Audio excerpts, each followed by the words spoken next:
Thank you, Rufus. Hi, everybody. My name's Bob. I'm from San Francisco. I apologize for our presidential candidates. It's not my fault. I had nothing to do with it, believe me. I'm not a newspaper guy. I'm an advertising guy. And I'm here to contradict pretty much everything you hear and read about advertising and marketing. The title of my talk is Marketers Are From Mars, Consumers Are From New Jersey, which is also the title of my most recent book. As some of you probably know, Mars and New Jersey are very different kinds of places. One is an uninhabitable, desolate wasteland, and the other one is a planet. The thesis of my talk is that the marketing and advertising industries are currently in a state of great confusion. In fact, we're so confused we have lost touch with reality and also with average consumers, or as I like to call them, people. It's my view that consumers are basically simple creatures with straightforward needs and easily observed behaviors. Marketers, on the other hand, are complicated bastards with strange customs and mysterious beliefs. We marketers are taught not to think simply. In fact, the whole practice of marketing is based on the conviction that there are forces at work in the minds of consumers that only trained specialists, us, are qualified to interpret. Thinking simply has been beaten out of us. You can't be taken seriously in any marketing or advertising organization if you suggest that the bulk of consumer behavior is perfectly obvious. You can't advance your career by speaking plainly and asserting that the reason people buy most products is because they are tastier, prettier, cheaper, or are simply more readily available. To be taken seriously as a marketer, you need to think and speak in ways that no normal person in the history of civilization has ever thought or spoken. How we marketers think and how consumers think couldn't be more different. Here's how marketers think. How can I engage consumers with my brand to create a community? How do I connect the authenticity of my brand with my target audience? How can I co-create with my target audience and develop a conversation? Here's how consumers think. Is there going to be parking? Is this fucking thing going to work? How vigorously are they going to screw me? Will someone please pick up the goddamn telephone? Consumers want simplicity and clarity. Marketers want to complicate the shit out of everything. I believe we're blinded by complexity, and we are confusing complexity with diligence.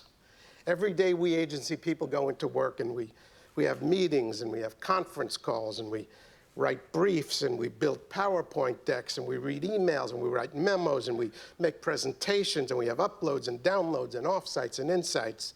And as a byproduct of all this bullshit, every now and then an ad appears somewhere.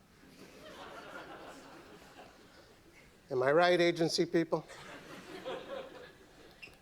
Everything has gotten so complex and so confusing. We don't know what we're doing anymore. Are we selling products or having conversations?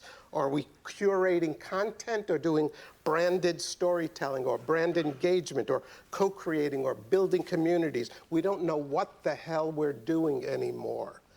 And the more elaborate and the more convoluted our processes have become and the more dreadful our jargon has become, the farther away we have gotten from the people who we are supposed to be influencing.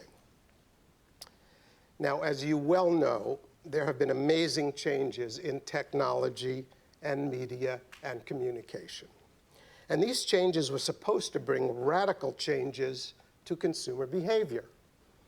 But as far as I can tell, they have affected our businesses and our work environments far more than they have affected the purchasing habits of average consumers. Most people still go to the grocery a few times a week. They still buy cars at a car dealership. They still go out to restaurants. They still annoy the hell out of me at coffee shops. According to the US Department of Commerce, in the third quarter of last year, 6.8% of retail activity in the US occurred online. 93.2% occurred in a store. 1.8% of consumer purchases are made on a smartphone. 98.2% are not made on a smartphone. And yet, if you were to read the literature of our industry, you would have to believe that we buy everything online and mostly on our mobile devices.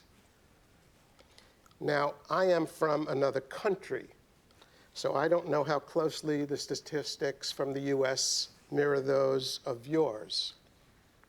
But I'd be very surprised if there's a great deal of difference. As far as I can tell, Americans are just Brits with handguns.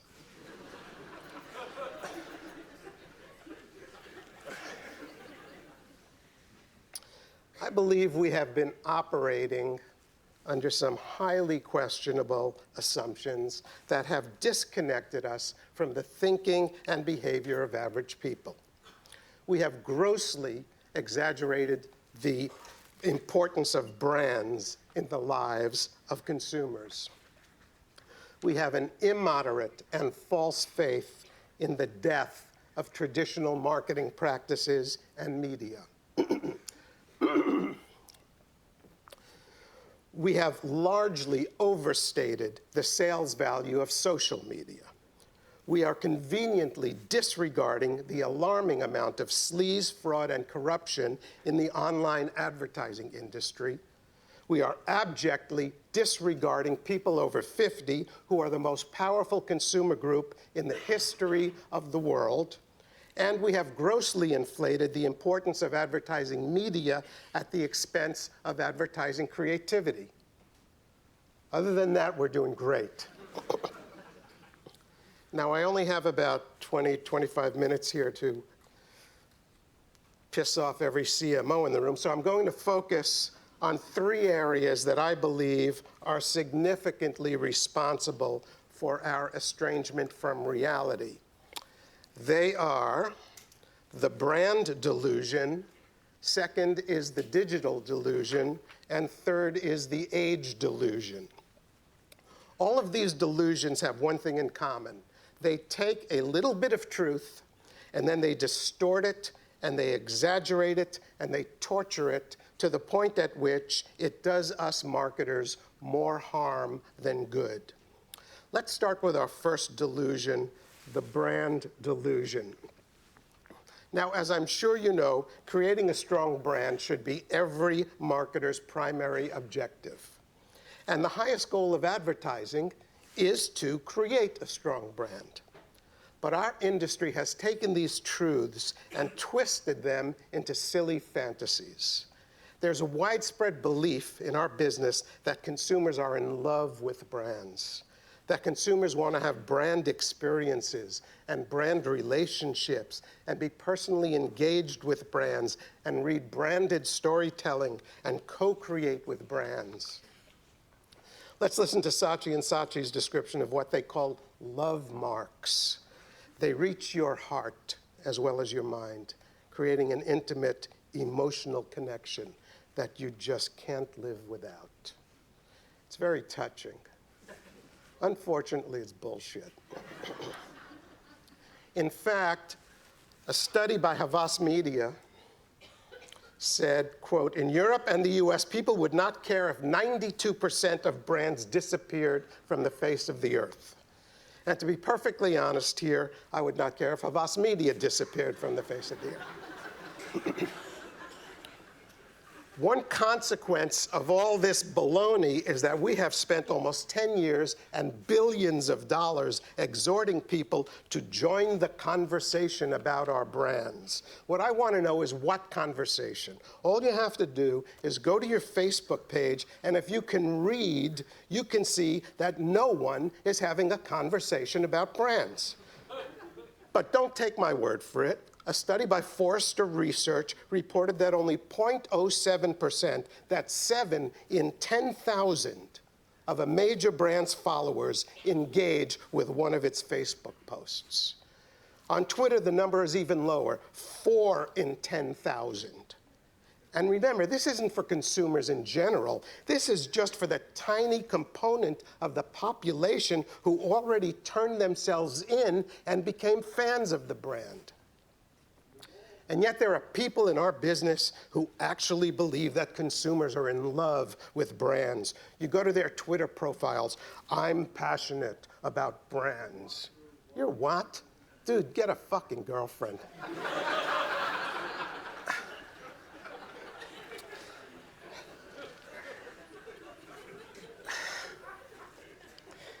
Now, once again, let me state the obvious. Yes, having a strong brand should be every marketer's primary objective, and yes, the highest goal of advertising is to create a strong brand. But that's it. No, for the most part, consumers are not in love with our brands, and no, for the most part, consumers do not want to have a conversation with your brand or an authentic relationship with it or dance with it or spend a romantic seaside weekend with it. Of all the factors related to consumer behavior, perhaps none is more mischaracterized than brand loyalty. Most of what we call brand loyalty is simply habit, convenience, mild satisfaction, or easy availability. Now, are some consumers strongly attached to a few brands? Sure they are. And fortunately for the newspaper industry, newspapers are one of the categories that consumers do demonstrate actual loyalty to. But remember, we each participate in hundreds of product categories and are strongly attached to maybe a handful of brands. I promise you, if Pepsi would disappear tomorrow, most Pepsi loyalists would switch to Coke with very little psychological damage. Nike loyalists would throw on a pair of Adidas without having to enter rehab, and Big Mac lovers would cheerfully eat a Whopper without the need for counseling. You see, a lot of people have shaky jobs and unstable families. They have illnesses, they have debts, they have washing machines that don't work, they have funny things growing on their backs, they have kids that are unhappy, they have a lot of things to care deeply about. It's very unwise to believe that they care deeply about our batteries, our wet wipes, and our frozen chicken strips. A smart marketer does not delude herself into believing that there are legions of people out there who want to engage with her brand or share her brand stories. If there are some, that's great, but she's not going to bet the future on it. For a smart marketer, every day is Groundhog Day. Every day you have to get up, drag your ass to work, and tell the world once again why they should buy your stuff. The point is this. Our brands are very important to us marketers, but not very important at all to most consumers. Our next delusion is the digital delusion. Now, has digital and online technology become an important and inescapable part of our lives? Absolutely. Everything we in the communications business do now is digital or online. Our work is digital, our communications are digital, our expertise is digital. And that's the problem. As a result of all our reliance on digital technology, we have made a very incautious leap of logic. We have assumed that digital technology has made irrelevant everything that came before it. For over 10 years, we've been hearing about how the digital revolution was going to change everything. It was going to kill advertising. It was going to kill traditional marketing. It was going to kill everything in its path. Let's have a look at what we've been told and see how it aligns with reality. We'll start with the supposed death of advertising. In 2004, research company Forrester & Company proclaimed we had reached the end of the era of mass marketing. In 2008, Seth Godin, best-selling author on marketing, proclaimed the end of traditional advertising. In 2009, the advertising age said the post-advertising age is underway. Bob Garfield, a columnist at Ad Age, said in 2009, the present is apocalyptic. Any hope for a seamless transition or any transition at all from mass media and marketing to micromedia and marketing are absurd. The sky is falling. We are exquisitely, irretrievably fucked. Bob's actually a good guy, but he really needs a hug. And the Huffington Post just came out and said it last year, advertising is dead. So here's my dilemma. I'm confused. Everywhere I look, I see advertising. Just walk outside. It's everywhere. It's on every building, every bus, every T-shirt, every bench, every boarding pass, every theater ticket, every square inch of the fucking planet is covered in advertising, and these jerks are telling us it's dead. In fact, worldwide advertising expenditures have reached all-time highs. If our economies were growing at the same rate as advertising, we'd be dancing in the streets. I'm sorry, you can't kill advertising. On that final day, when the big flaming asteroid bears down on our poor little planet, there'll be only two things left: cockroaches and copywriters. It all comes back to the digital delusion. You see, interactivity was going to make advertising so much more effective. Interactive advertising was going to disrupt the old forms of advertising and media and make them obsolete. Well, I'm sad to report that consumers have demonstrated almost no interest whatsoever in interacting with advertising. Display ads have a click rate of somewhere about 8 in 10,000. This is not interactivity. This is absence of interactivity. Solve Media, a company that measures this stuff, says you are more likely to complete Navy SEAL training than click on a banner ad.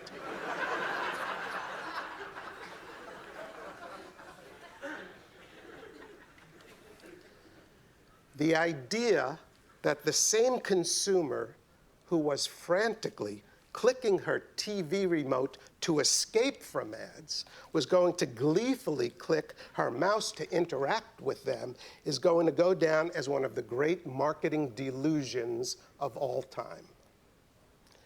What's just as bad is that the few interactions that do occur online, an alarming amount, are fraudulent. According to CNET, a report said that only 38% of traffic on the web is human. The rest are bots, scrapers, hackers, spammers, and other impersonators. Now, not all bots are malevolent. Nonetheless, the amount of fraud being perpetrated on advertisers by online scammers is astounding. MediaPost says one average botnet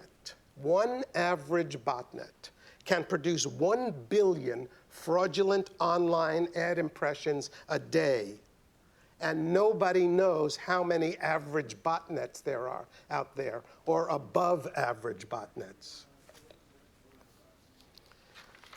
According to the publisher of Advertising Age, there is massive fraud in the digital marketplace. According to Adweek magazine, online ad fraud in the US alone may have reached $9.5 billion in 2014. Now, if the problems of consumer indifference and fraud aren't bad enough, there's also the problem of what we politely call viewability. A study done by Google a while ago reported that 56% of display ads paid for by advertisers were not viewable and never appeared in front of a live human being. A similar study reported in the New York Times claimed that 57% of 2 billion online video ads studied were also not viewable. Last year, Kraft, one of our largest advertisers, announced that it is rejecting between 75 and 85% of online impressions because they are deemed to be fraudulent, unsafe, unviewable, or unknown. And if all this fraud isn't bad enough, according to a study reported by Media Post, 60% of clicks on mobile display ads are mistakes. Yet marketers are pouring more and more money into online advertising. They don't know what they're buying, they don't know who they're buying it from, they don't know what they're getting, and they don't know how much they're paying. If there's a better definition of being on Mars, I'd like to know what it is. The ironic thing is that despite all the hype and all the money that has changed hands, it's my belief that digital advertising has not been a strong advertising force. People ask me how I can maintain such an obviously retro, old guy, unpopular opinion, and I tell them this: don't listen to a word I say. Become a scientist, do your own research. Go to the biggest supermarket in your neighborhood, walk up and down the aisles, and make a list of all the brands you can find that were built by online advertising. All the brands of toothpaste and toasters and beer and cereal and soap and soda and snacks and baked goods and cheese and shampoo and tea and tomato sauce. And I think you'll find what I found. You don't have a list. Newspapers and TV and radio have built thousands of successful consumer-facing brands in hundreds of categories. Where are the big consumer-facing brands that have been built by online advertising? Sure, there are some big web-native brands, Amazon and Netflix, but how about the vast majority of brands that don't live on the web? Where are the brands of beer and soda and fast food and appliances and snacks that were built by online advertising? There's something striking about the phenomenal success of Apple. Despite being the world's premier technology company and one of the world's most successful online transactional marketers, the overwhelming majority of Apple's advertising money is spent in non-digital media. They use the web nicely for their below-the-line stuff, and they do some search, but their product advertising and their brand advertising is almost exclusively of the non-digital variety. Mostly all they do is print, TV, and outdoor, and yet somehow they've managed to survive and, oh yeah, become the world's most valuable company. And what have the wizards of marketing and advertising learned from Apple? Absolutely nothing. Finally, we have one last delusion to talk about, the age delusion. Is it important to address advertising to young people? Sure it is. They are the heavy users in a lot of consumer goods categories. But one of the practices that I've never understood is why we spend so much of our time, money, and energy talking to young people and so little talking to older people. I always assumed that there were some pretty good facts to justify this somewhere, and I just hadn't run into them. So about 3 years ago, when I sold my agency, I had time on my hands, and I started to look into this. And here's what I found. We don't know what we think we know. I have come to believe that most marketers target young people because they see everyone else doing it. And they assume that somewhere there must be someone who knows why the hell we're doing this. In other words, somewhere at the end of all this, there's a smart person with a fact. Well, if there is, I haven't found him. Here's what I have found. According to Nielsen, people over 50 are the most valuable generation in the history of marketing. In the US, they are responsible for over 50% of all consumer spending. They outspend the average consumer in nearly every product category: food, household furnishings, entertainment, personal care, automotive. They account for 55% of all consumer packaged goods sales and dominate 94% of consumer packaged goods categories. They outspend other adults online 2 to 1 on a per capita basis. They have a net worth about 3 times that of other generations. They buy about 60% of all new cars. By the way, here's a fun fact. You know all the awesome millennials we see in car ads? Well, in the US, people 75 to dead buy 6 times as many new cars as people 18 to 24. People over 50 control about 70% of the wealth in the US. If they were their own country, they would be the 3rd largest economy in the world, bigger than India, Japan, and Germany.